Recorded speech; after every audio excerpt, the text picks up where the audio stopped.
दिया एक 8 साल की साधारण सी लड़की थी, लेकिन उसकी आंखों में असाधारण चमक थी।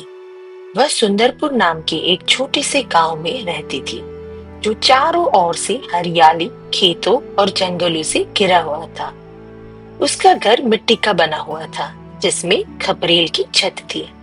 घर के बाहर तुलसी का एक पौधा था। दिया को पढ़ाई से बहुत लगाव था, लेकिन उससे भी ज्यादा वह प्रकृति से प्रेम करती थी। वह अक्सर स्कूल से लौटते समय पेड़ों से बातें करती और चिड़ियों की आवाजें पहचानने की कोशिश करती और नदी के किनारे बैठकर पत्थरों को उछालती। एक दिन अचानक गांव में हड़कंप मच गया। सुबह सुबह जंगल की ओर से काले धुएं का गुब्बार उठता दिखाई दिया। कुछ ही देर में खबर फैल गई। जंगल में आग लग गई थी। गांव के लोग इकट्ठा हुए, कुछ दौड़ते हुए वहां गए और कुछ डर के मारे वापस लौट आए। आग बहुत ज्यादा तेज थी। सरपंच ने सबको आग से दूर रहने का आदेश दिया, लेकिन दिया चुपचाप सब कुछ देख रही थी। उसका चेहरा शांत था, लेकिन उसकी आंखों में बेचैनी थी। वह माँ के पास आई और बोली, माँ, अगर जंगल जल गया तो जानवर कहाँ जाएंगे? हमारा पानी कहाँ से आएगा? क्या हम बस चुपचाप देखते रहेंगे?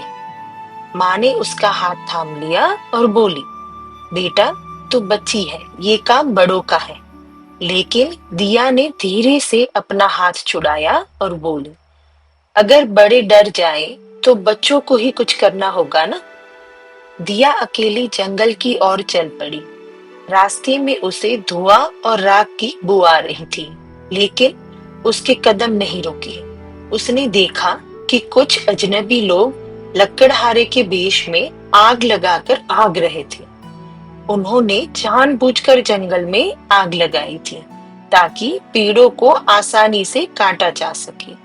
दिया ने यह सब चुपचाप देखा और दौड़कर गांव वापस आ गई। वह सरपंच और गांव के बुजुर्गों के सामने खड़ी हुई और बोली, यह आग कोई दुर्घटना नहीं है। कुछ लोगों ने जानबूझकर आग लगाई है। अगर हम अभी कुछ नहीं करेंगे तो कल हमारा गांव भी इसी आग में जल जाएगा। गांव के युवा दिया की बात सुनकर प्रेरित हुए। उन्होंने बाल्टियां, पानी और मिट्टी से आग बुझाने का अभियान शुरू किया। दिया सबसे आगे चल रही थी। आग के धुएं में भी उसका चेहरा अडिग था।